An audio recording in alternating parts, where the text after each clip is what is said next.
முட்டைப்பா, 3 முட்டை வேக வச்சிருக்கேன். முட்டை கிரேவி பண்ணுறது இது இறக்கிட்டு முட்டை கிரேவி பண்ணணும்.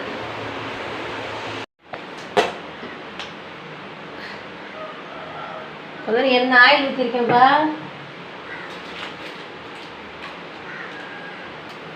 மஞ்சப்பொடி கொஞ்சம், மிளகாத்தூள் கொஞ்சம்.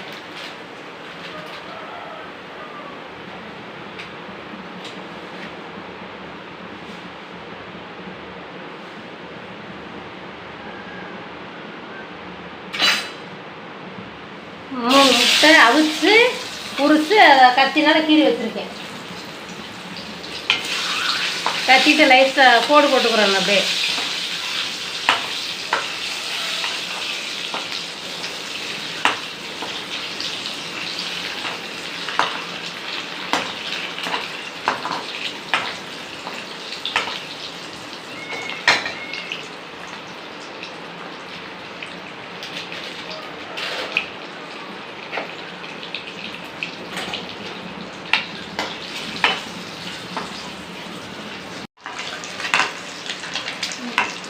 போதுண்டா. ஒரு 5 நிமிஷம் 10 நிமிஷம் இந்த மாதிரி லைட்டாக மஞ்சத்தூள் மிளகாத்தூள் போட்டு எண்ணெயில் வறுத்து எடுத்துக்கிட்டா போதும்.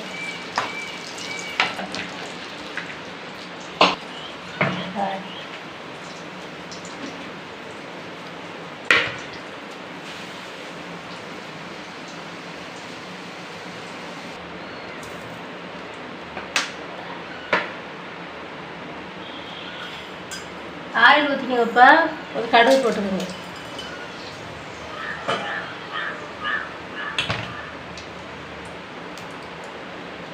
சின்ன வெங்காயம் போட்டுக்கோங்க. சின்ன வெங்காயம் போடலாம், பெரிய வெங்காயம் போடலாம்.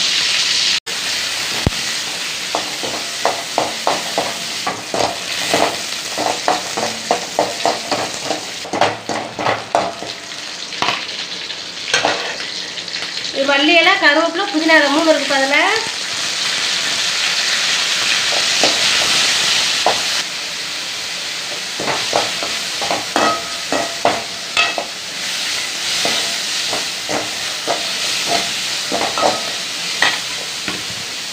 வெங்காயம், மல்லி இலை, கருவேப்பிலை, புதினா எல்லாம் வதங்கிடுச்சுப்பா. தக்காளி போட்டுக்கிறேன்.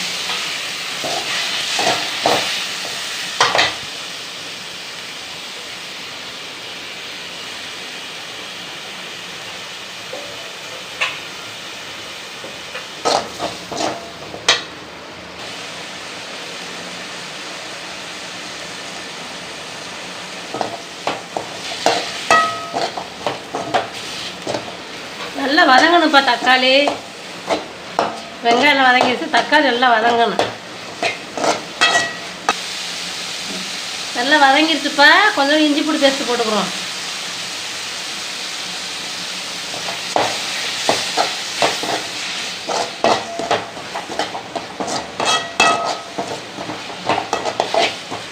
சும்மா இருக்கிறத வச்சு சிம்பிளாக பண்ணிக்கிறலாம், அவ்வளோதான். இது நிறையா சேர்க்கணும்னா இன்னும் சேர்க்கலாம். சிம்பிளாக இருக்கிறத வச்சு பண்ணணுன்னா இந்த மாதிரி பண்ணிட வேண்டியதான்.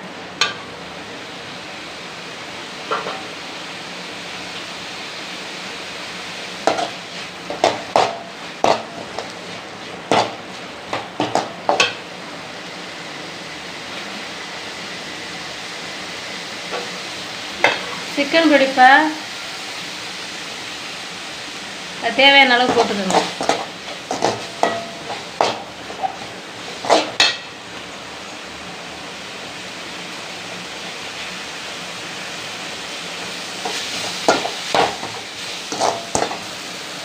இது வீட்டில் அரைச்ச பொடி, கரம் மசாலா எல்லாம் கலந்து வீட்டில் அரைச்ச பொடி கொஞ்சம்.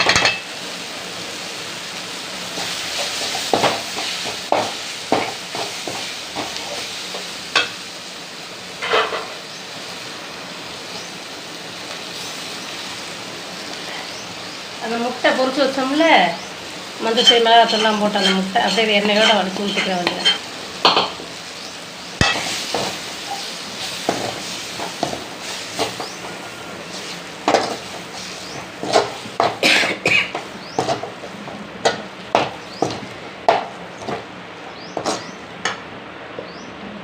சிக்கன் பொடி பொரிக்கிற பொடி போட்டுக்கலாம். உப்பு அதிகமாக தேவையில்லை, சும்மா லைட்டாக போட்டுக்கோங்க.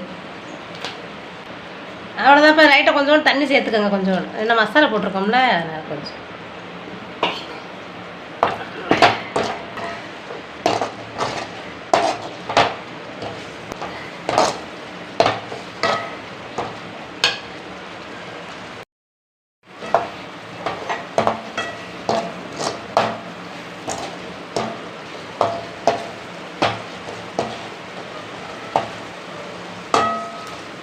அவ்வளோதான்டா, சூப்பரான முட்டை கிரேவி சிம்பிளாக வீட்டில் இருக்கிறத வச்சு ரெடி பண்ணியாச்சு. மல்லி கருவேப்பிலை போட்டுக்கோங்க, அவ்வளோ முடிஞ்சு.